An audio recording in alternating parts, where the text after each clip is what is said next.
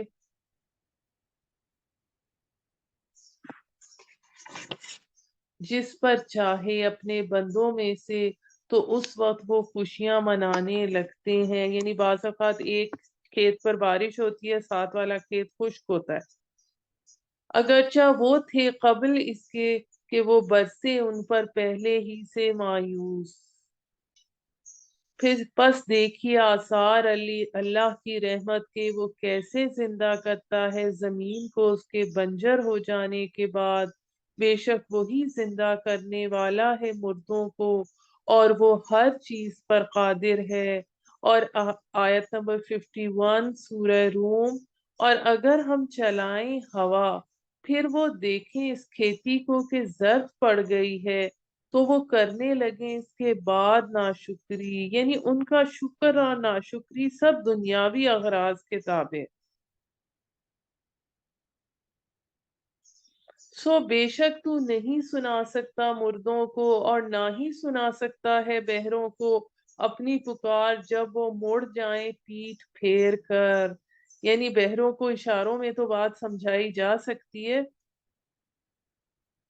لیکن یہ تو وہ ان بہروں کی طرح ہے جو کہ پیٹھ موڑ کر چلے جائیں، ان کو اسے اشاروں میں بھی بات نہیں ہو سکتی.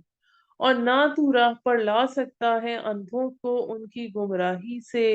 نہیں سنا سکتا مگر اسی کو جو ایمان لائے ہماری آیات پر، سو وہی مسلمان ہیں. اللہ ہی تو ہے جس نے تمہیں پیدا کیا کمزوری سے، پھر بخشی کمزوری کے بعد طاقت یعنی جوانی دی، پھر طاقت کے بعد کمزوری اور بڑھاپا. وہ پیدا کرتا ہے جو چاہتا ہے، اور وہ سب کچھ جاننے والا بڑی قدرت والا ہے. جس دن قائم ہوگی قیامت، قسمیں کھائیں گے مجرم کے نہیں ٹھہرے وہ دنیا میں مگر ایک گھڑی. اسی طرح وہ تھے الٹا چلا کرتے زندگی میں. یعنی جس طرح وہ لوگ روز قیامت اپنی زندگی کے بارے میں کے دورانیے کے بارے میں غیر معقول بات کریں گے، ایسے دنیا میں بھی ان کی سوچ اور فکر حقیقت سے بہت دور تھی. کہیں گے وہ لوگ جنہیں علم عطا ہوا تھا اور ایمان، بے شک تم ٹھہرے نوشتہ الہی کے مطابق روز قیامت تک، سو یہ قیامت کا دن ہے لیکن تم جانتے نہ تھے. یعنی اس وقت اہل علم اور صاحب ایمان لوگوں نے بتائیں گے کہ جسے تم ایک گھڑی کہہ رہے ہو، دراصل عالم برزخ کا طویل عرصہ تھا جو اللہ کے فیصلے کے مطابق تم پر گزرا ہے. ابھی تمہاری آنکھ کھلی ہے، تم یوم بعث کا یہ منظر اپنی آنکھوں سے دیکھ رہے ہو، مگر دنیا میں تم لوگوں نے آخرت کی زندگی اور اس کے بارے میں کبھی غور کرنا، کبھی سوچنا پسند ہی نہیں کیا.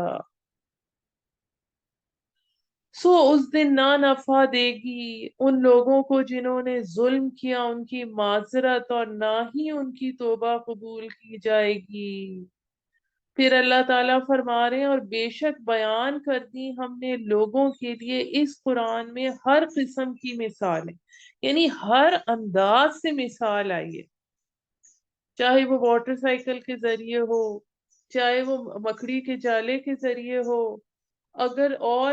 تو لائے ان کے پاس کوئی معجزہ، تو ضرور کہیں گے یہ لوگ جنہوں نے کفر کیا کہ نہیں ہو تم مگر جھوٹے. مگر کسی طرح کی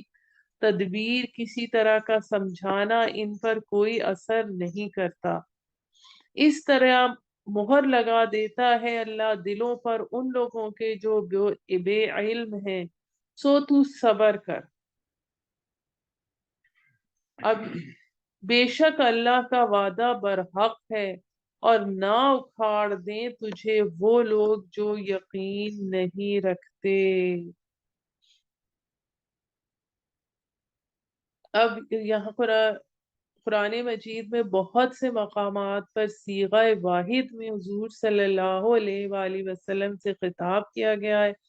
مگر دراصل آپ کی وساطت سے تمام اہل ایمان کو مخاطب کیا گیا ہے. یہاں پر اہل ایمان کی دلجوئی کے لیے فرمایا جا رہا ہے کہ آپ لوگ اللہ کے وعدے پر یقین رکھیں، ہر حال میں صبر اور استقامت کا دامن تھامے رہیں، اللہ کی مدد ضرور آئے گی۔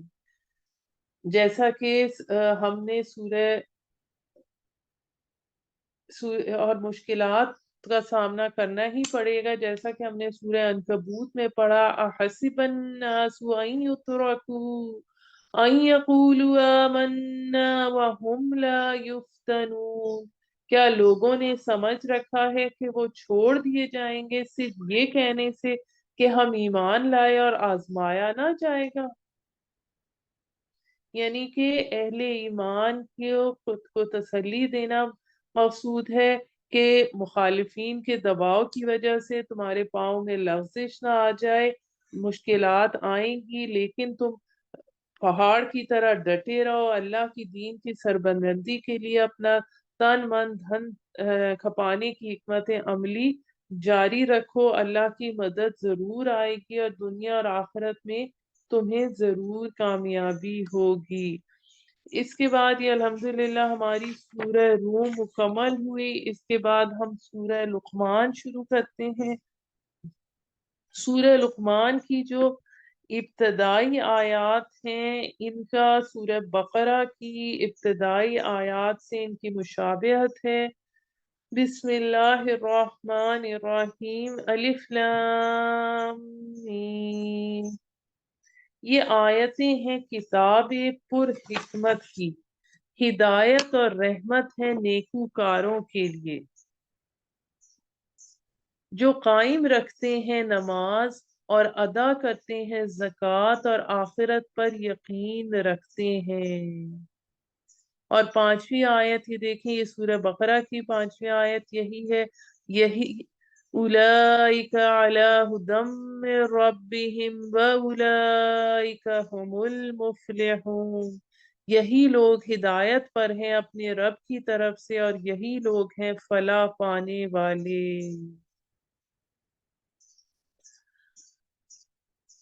اب اس سے اگلی جو آیت نمبر 6 ہم پڑھتے ہیں، کچھ لوگ ایسے بھی ہیں جو خریدتے ہیں بیہودہ کھیل کی باتوں کو، لہو الحدیثی کا لفظ آیا، تاکہ گمراہ کر دیں لوگوں کو اللہ کی راہ سے بغیر علم کے اور اڑائیں ان آیات کا مذاق، یہی ہے جن کے لیے عذاب ہے رسوائی والا۔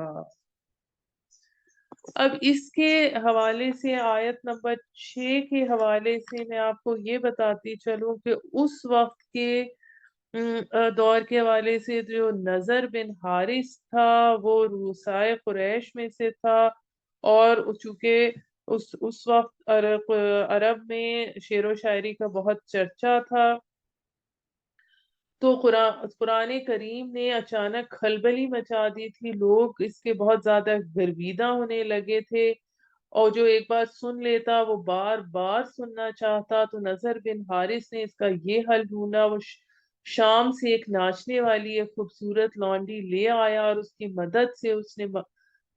مکہ میں اس نے راتوں کو ناچ گانے کی محفلیں منعقد کرنا شروع کر دی تاکہ لوگ اس سے لطف اندوز ہوں اور قرآن کی طرف توجہ نہ دیں۔ لیکن آج کے دور کے اس کے تعویل عام کے اعتبار سے دیکھا جائے تو ہمارے دور میں جو بھی چیزیں ہیں، سپورٹس کے چاہے میچز ہوں، چاہے میوزیکل کانسرٹس ہوں، چاہے فلمز ہو، یہ سب لہو اور لعب میں شامل ہوتی ہیں، اور جس کا نتیجہ یہ ہوتا ہے کہ جو ہماری نئی نسل ہے وہ قرآن کی طرف توجہ دینے، اس کو سمجھنے کا خیال ہی نہیں آتا، ان چیزوں میں وہ اتنی زیادہ مصروف رہتی، اور جب پڑھی جائیں اس پر ہماری نشانیاں تو وہ پیٹھ پھیر لیتا ہے تکبر سے، گویا کہ اس نے ان کو سنا ہی نہیں، گویا اس کے دونوں کانوں میں بہرا پن ہے، سو بشارت دیجئے اسے دردناک عذاب کی۔ اب یہ تعویل خاص کے اعتبار سے دیکھا جائے تو یہ نضر بن حارث کے بارے میں ہے، اور عذاب میں اسی کو عذاب کے حوالہ اس کے لیے طنزیہ انداز ہے۔ بے شک جو لوگ ایمان لائے اور انہوں نے عمل کیے نیک، ان کے لیے نعمت کے باغات ہیں، رہیں گے وہ ہمیشہ ان میں، اللہ کا وعدہ سچا ہے اور وہ بڑا زبردست بڑی حکمت والا ہے۔ پیدا کیے اس نے آسمان بغیر ستون کے جو تمہیں نظر آتے ہیں، اور گاڑ دیے زمین میں پہاڑ کے کہیں جھک نہ پڑے تمہیں لے کر، اور پھیلا دیے اس میں ہر قسم کے جانور، اور برسایا ہم نے آسمان سے پانی، پھر اگائے ہم نے اس میں ہر قسم کے نفیس جوڑے۔ یہ تو پیدا کیا ہوا ہے اللہ کا، تو دکھاؤ مجھے کیا بنایا ہے انہوں نے جو اس کے سوا ہے، یعنی جو تم نے اور معبود بنا رکھے ہیں وہ انہوں نے کیا بنایا ہے۔ اور بلا اس کے بعد ہمارے پاس یہاں پر آگے سے حضرت لقمان کی بارے میں بات شروع ہو رہی ہے، جو کہ سورت کا نام بھی ہے، اور سورہ لقمان کا یہ رکوع اپنے مضامین کے اعتبار سے بہت اہم ہے۔ حضرت لقمان نہ تو خود نبی تھے اور نہ ہی کسی نبی کے پیروکار تھے، بلکہ ایک سلیم الفطرت اور سلیم العقل انسان تھے، اور ہر انسان فطرت سلیمہ پر پیدا ہوتا ہے، اور اگر ماحول کے منفی اثرات کے باعث اس کی فطرت مست نہ ہو گئی ہو تو کسی وحی یا نبی کی رہنمائی کے بغیر بھی کائنات کے کچھ حقائق تک اس کی رسائی ممکن ہو سکتی ہے۔ وہ یہ دیکھ سکتا ہے، وہ یہ جان سکتا ہے جو کہ جو اس کائنات کا کوئی نہ کوئی اس کائنات کا پیدا کرنے والا ہے، اور وہ جب پیدا کرنے والا خالق ہے تو وہ ایک دن جزا اور سزا سب کو ان کی کیے کی ضرور دے گا۔ اب حضرت لقمان جو تھے وہ حبشی نسل تھے، پیشے کے اعتبار سے بڑھئی تھے، اور ان کا تعلق مصر اور سوڈان کے سرحدی علاقے نوبیا سے تھا، اور اللہ کی عطا کردہ حکمت اور ذہانت اور سلامتی فطرت کی مدد سے نہ صرف انہیں توحید کی معرفت حاصل ہوئی، بلکہ وہ اس نتیجے پر بھی پہنچے کہ انسانی اعمال ضائع ہونے کی چیز نہیں ہے۔ دوسری طرف میں آپ کو یہ بھی بتاتی چلوں، جو کفار تھے مکہ کے، ان کے ہاں بھی حضرت لقمان کی حکمت کی مثالیں دی جاتی تھیں۔ پھر اس میں ہمارے پاس کچھ نصیحتیں آ رہی ہیں جو حضرت لقمان نے اپنے بیٹے سے کی، اور جس میں اپنے بیٹے سے مخاطب ہیں۔ تو آیت نمبر 12 میں آتا ہے، اور بلا شبہ عطا کی ہم نے لقمان کو حکمت کے شکر کر اللہ کا، اور جو شکر کرے گا تو وہ شکر کرے گا اپنے ہی لیے، اور جو ناشکری کرے گا تو بے شک اللہ بے نیاز ستودہ صفات ہے۔ اور جب کہا لقمان نے اپنے بیٹے کو، جب وہ اسے نصیحت کر رہا تھا یعنی انتقال کے وقت،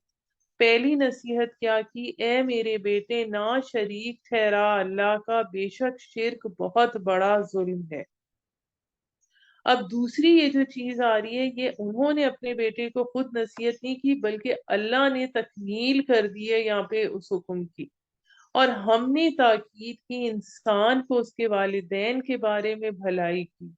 اٹھائے رکھا اس کو اس کی ماں نے کمزوری برداشت کر کے، اور دودھ چھڑانا اس کا 2 سال میں ہوا کہ شکر گزار بن میرا اور اپنے والدین کا، کہ آخر تمہیں میری ہی طرف لوٹنا ہے۔ اب یہاں پر ہمارا نصف ہوتا ہے، اور اس وقت ہو رہے ہیں 11:59، 12:06 پر ہم آگے اس سے کنٹینیو کریں گے انشاءاللہ۔